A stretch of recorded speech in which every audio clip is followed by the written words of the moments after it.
It's impossible to talk about the physical manifestations of properties without talking about leases. And so one of the things that we learn in the text is this notion of overage or percentage rent with respect to retail plazas.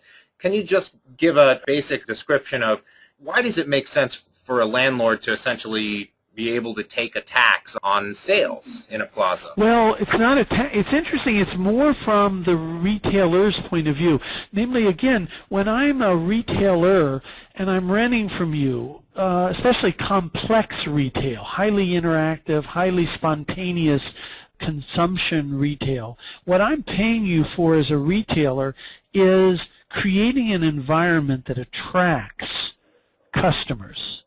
In other words, my Orange Julius stand or my little pizza stand is probably not going to attract a lot of people.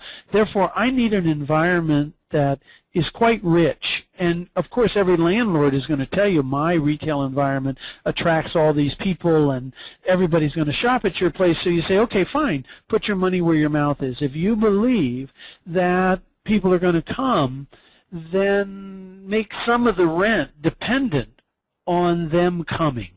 That is to say, on sales, because I believe I'll get my sales if you can get people there.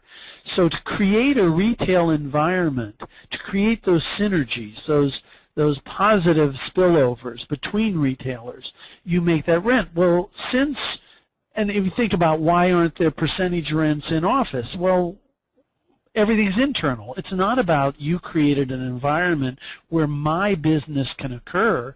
My business is occurring as Microsoft out there in the market somewhere, or if I'm an accounting firm, out there in the market. It's not occurring because of your office space. Whereas with retail, it is occurring because of the retail environment you create. Similarly, my boxes are not being stored because you created a place where boxes can be stored.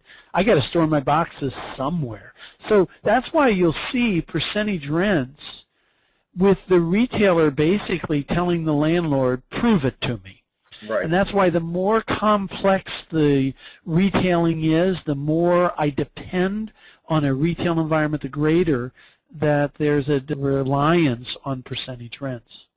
And so under that logic, in practice, do we see percentage rents ever in leases for the anchors, or is it just limited to the inline tenants?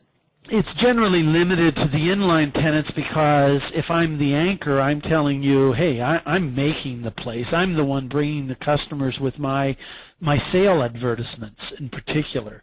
The anchor, yes, brings them partly because I'm Macy's or I'm a name that people recognize, but also partly because I'm the one who puts ads in the newspapers and on television and in stuffers saying, come shop, and our location is. I'm the one bringing them. So right. You don't charge me percentage rents. You subsidize my rent, in fact.